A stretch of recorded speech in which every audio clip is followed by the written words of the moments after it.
Sa usapang negosyo, naniniwala ka na dapat ang kasama sa negosyo, kilala mo? Yes, Your Honor. Naniniwala ka din na dapat ang kasama sa negosyo, pinagtitiwalaan mo? Yes, Your Honor. At bago magkaroon ng tiwala, dapat kilala mo na. Tama?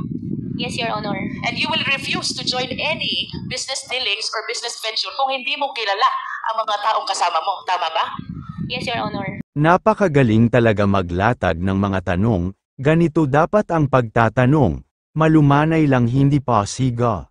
Panuorin natin ang pagtatanong ni Congresswoman Jinky Luistro. Sa umpisa kinuha niya muna ang loob ni Alice Guo. Noong sumakay na si Alice Guo sa mga tanong niya saka siya naglabas ng mga pictures at dokumento hinggil sa kaugnayan ni Alice sa Pugo. Soon enough, Mayor, tumakbo ka bilang Mayor, di ba? Tama bang isipin na because of your observation, na mahirap ang buhay sa Bamban, na antig ang kalooban mo, naawa ka sa mga tao, nangarap ka para sa kanila, ng kaginhawahan. Tama ba yun, Mayor?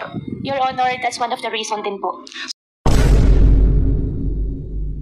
So you confirm na ang dahilan kung bakit tumakbo kang Mayor, gusto mong paunlarin ang mga tao sa Bamban? Your Honor, that's one of the reason po, opo. May I know, Mayor, nung na-elect po ba kayo, ano pong type of municipality ang Bamban as to income classification? Your Honor, second-class municipality po. Second-class municipality. And if you still remember, magkano ho ba ang kita ng LGU ng Bamban being a second-class municipality? Your Honor, I have no figure po, and hindi ko po maalala po yung data po. You are lying! But nevertheless, Ma'am Alice, you recognize the fact na iba kung hindi ka mayor, iba kung mayor ka, kung ang pag-uusapan natin ay ang pangarap mong mapaunlad ang Bamban. Tama ba yun? Opo. And the reason kung bakit ka tumakbong mayor, gusto mong paunlarin ang Bamban because you believe na pag naging mayor ka, marami kang pwedeng gawin sa Bamban. Tama ba? Opo, Your Honor. And one of these things that you can do in Bamban, you can invite and welcome investors. And naniniwala ka rin na itong mga investors na ito, itong mga business establishments na ito ang magpapayaman sa Bamban at ito ang magpapaalwan ng buhay ng mamamayan ng Bamban. Tama ba? Ang belief ko po ay pag nakapag-invite po ng more investors po sa bayan po namin, bibigyan po ng mas maraming work opportunity po sa mga constituents po namin. And let us move forward, Ma'am Alice, 2022. Tumakbo ka na. At umupo ka na bilang mayor. Of course, you confirm that because that is a common knowledge, no? I'll be showing some pictures, ma'am. I hope you please enlighten us kung sino itong larawan na ipapakita ko sa iyo. I am referring to the picture on the right of the monitor. Opo. Alice Leal Goo, Bamban. Ano po ba ito? Yes, Your Honor. And can you please enlighten us, ano po ba ang nakasulat dito sa poster na ito? Your Honor, ang alam ko po dyan, yan po ay isang newspaper po na from the, I think, Chinese community na kinakongratulate po nila. Yung daddy ko po. Yung dad ko po kasi isang Chinese. And why are they congratulating your dad who is also a Chinese? Sila po yung, since Chinese, tingin ko po since Chinese po sila, at nag-congratulate po sila through Chinese newspaper. You are lying! I consulted some people who know how to read these Chinese characters. And according to them, the exact translation of these characters goes like this. Congratulations to the first Chinese mayor, Alice Leal Goo of Bamban. Ma'am, wala pong gano'n nakalagay. Okay. Nung na-corner na si Alice, wala na itong nagawa kundi magtago sa pamamagitan ng self-incrimination. Can you please enlighten us who is in this picture? Ma'am, for that question po, I think I cannot answer. I invoke my right against self-incrimination since may pending case po sa akin about the citizenship. About the citizenship. But would you agree with me if I would say, kamukha mo yung nasa picture? Ma'am, I will not confirm po. Let us proceed to the third picture. The third picture is your passport from the Republic of China. Do you confirm this? Ma'am, I'm not confirming it. I have 8 pending cases on the court. I invoke my right against self-incrimination po, ma'am. Sorry po. Nonetheless, Mr. Chair, I wish to manifest that the third picture is the picture of the passport of Alice Goo. issued by Chinese government where the name of her mother, Lin Wenyi, is indicated, and she is described as the dependent of a holder of special investor resident visa. The mother is even described as from Fujian province. And I wish to go back to the first picture. Miss Alice Goo was described also as from Fujian province. And I understand that Miss Alice Goo acknowledged only the first slide and refused to identify the second and the third slide. Nonetheless, Mr. Chair, I wish to manifest that these documents are evidence to show that indeed the nationality of Ms. Goo is Chinese. I understand, Mr. Chair, that the right to run to a public office is a right which is exclusive to Filipino citizens. And I wish to manifest as well that this should be dealt with by law because this is something which opened the country to issues of national security and interest, Mr. Chair. If I may proceed, Mr. Chair. Bilang mayor, Ma'am Alice, in line with your vision, paunlarin ang Bamban, bigyan ng kaunlaran ang taga-Bamban, ano po ba ang mga kumpanya na dumating sa Bamban during your time as mayor of Bamban? During my time po, dumating po ang Jollibee, dumating din po ang McDonald's, dumating din po si RCS po na isang supermarket chain, and supposedly may mga darating pa mga factories and restaurants po, ma'am. And would you confirm that it was also during your time nung dumating ang Baofu? No po, ma'am.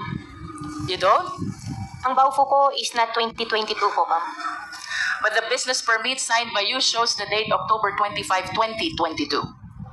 Ma'am, I think may previous po na mayor's permit. Nag-start po Let me yan rephrase my 2000. question. Therefore, it was during your time nung na-renew ang business permit ng Baofu. Do you agree to that? I'm sorry, Your Honor, anong year po? 2022, October 25. October 20. I think po, opo. You are the mayor already. As a matter of fact, if the secretariat can show the business permit of Baofu was signed by Miss Alice Goo in her capacity as mayor. And would you confirm as well na yung Zun Yuan Tech dumating din at naisuhan ng business permit during your time? Your Honor, I issued the mayor's permit for Zunyo 1 because meron po silang PACCOR license po na pinakita po sa amin. May we direct the resource speaker, Mr. Chair, to limit her answer to the question. The question, Ms. Alice Goo, is pinatototohanan mo ba na sa panahon mo bilang mayor, June 27, 2023, na-create ang Zunyo 1 at na-issue ang business permit? Your Honor, I issued the permit for Zunyo 1 with the attachment of PACCOR license po nila. But you confirmed that you issued the business permit. I issued the business permit with the attachment po ng PACCOR license po nila. Thank you. Thank you. How about your Hongsheng Corporation? When was this established? Your Honor, for Hongsheng, I'm not sure with the exact date po. And you will agree with me also that during the Senate hearing, etong tatlong kumpanyang ito, whenever you are being interpellated, palaging nababanggit. Yes po. Tama ba? Yes po. Can you enlighten us? Ano po ba ang naging koneksyon, partisipasyon nyo dito sa tatlong kumpanyang ito kung bakit parating nababanggit ang mga kumpanya na to? Your Honor, I think 2018 or earlier, hindi lang po talaga ako sure sa exact year, the land of the Baofu belongs to me. And I saw... What year is that, Miss Alice? Your Honor, 2018 or 19. 2018. You are the owner of the land of Baofu. Of the land. 2018. Yeah, 18 or 19. You are not yet the mayor. I'm not yet the mayor. Okay. In 2021, I divest the entire property to the corporation po.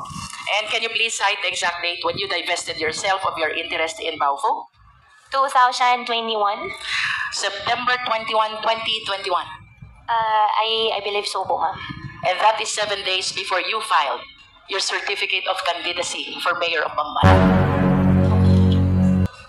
What therefore is the significance of your ownership of this land with respect to Baofu, Hongsheng, and Sunyuan? Ano pong kahalagahan ng pag-aari nyo Your Honor, after year 2021, I owned the land before year 2021. After year 2021, wala na po ako pag-aari. Hongsheng, I don't belong. Yuzunyu 1, I don't belong din po. Hindi totoo yan. What therefore is the connection of Baofu with Hongsheng? Baofu and Hongsheng, as what I understand, Baofu is the property owner and Hongsheng is the licensee po. How about Baofu and Zunyuan?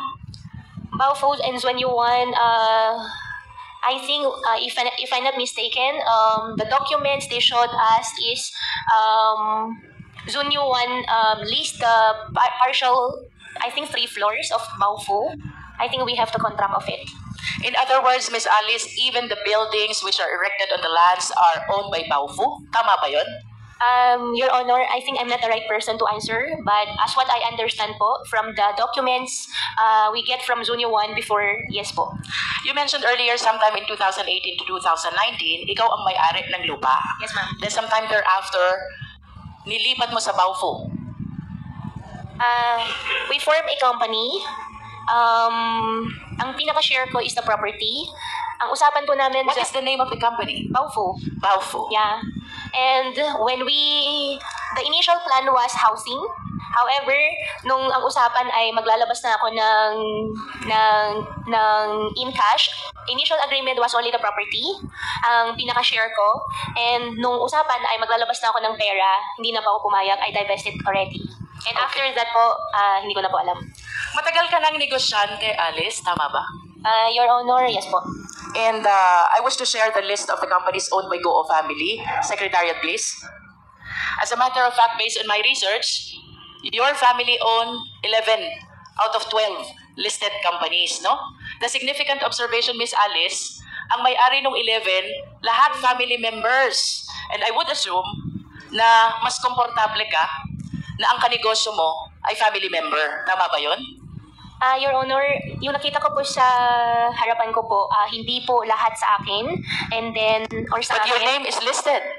Yeah, yung isa po dyan ay yung 1, 2, 3.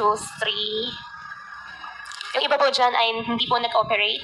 Hindi po natuloy yung mismong company. Nevertheless, would you confirm that majority of these companies, your name is listed as one of the owners? Yes, Your Honor. And the names of your family members are likewise listed as one of the owners. Do you confirm? Yes, Your Honor.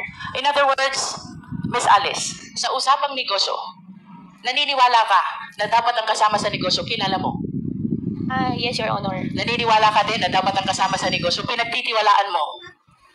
Yes, Your Honor. At bago magkaroon ng tiwala, dapat kilala mo na. Tama? Yes, Your Honor. And you will refuse to join any business dealings or business venture kung hindi mo kilala ang mga taong kasama mo. Tama ba? Yes, Your Honor. As a matter of fact, very significant itong list of companies na to. Ayaw mo nang hindi mo kilala because most of the incorporators are family members. Do you agree? Hindi naman po sa ayaw ko. Most, at least. Okay. Most. Di ba? Ang maliwanag, Alice, hindi ka sasama sa negosyo kung hindi mo kilala at hindi ka nagtitiwala sa taong kasama mo. Yes po. Correct. Now, I wish to invite your attention to the Articles of Incorporation of Baofu. Secretariat, kindly flash. Nakikilala mo ba itong dokumentong ito? Yes po, Your Honor. This is the Articles of Incorporation of Baofu, correct? Yes po. How about the signature across your name? Do you acknowledge that that belongs to you? Yes po. Yes. Do you know Bao Ying Lin?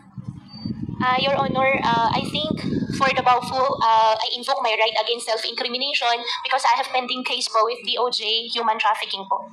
Pero kanina lang ang sabi mo, Miss Alice, you will not join any business venture unless kilala mo at pinagtitiwalaan mo ang mga tao na fellow incorporators mo. Tama? Do you still confirm that? I confirm that, Your Honor. And That is enough, Miss Alice. yes, Now and- let us proceed to the next incorporator. Please flash the Articles of Incorporation, please. Do you know Ru Jin Zhang? I invoke my right against self-incrimination po, Your Honor. But again, I have pending wish to case po. remind you, Miss Alice, of your earlier statement. Ang sabi mo, hindi ka sasama sa isang negosyo kung hindi mo kilala at pinagtitiwalaan ang mga fellow incorporators mo. Your Honor, since may pending case po. I understand. Opo. Now let us proceed to the third incorporator, Zhang Wang. Do you know him?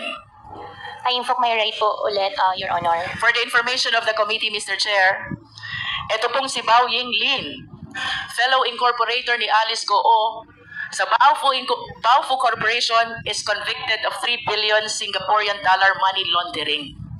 And this after she made the statement na hindi siya sasama sa isang negosyo kung hindi niya kilala at pinagtitiwalaan ang mga kasama niya. With respect to Ru Jinzang, Mr. Chair, he is likewise convicted of 3 billion Singaporean dollar money laundering. Again, this is after her statement na hindi siya sasama sa isang negosyo kung hindi niya kilala at pinagtitiwalaan ang kasama niya. The third incorporator, Xiang Wang, Mr. Chair, used to be with Hongsheng Corporation, whom after the 2023 raid was charged of the crime of cybercrimes. Again, this is after the statement of Miss Alice Goo na hindi siya sasama sa isang hanap buhay kung hindi niya kilala at pinagtitiwalaan ang mga taong kasama niya.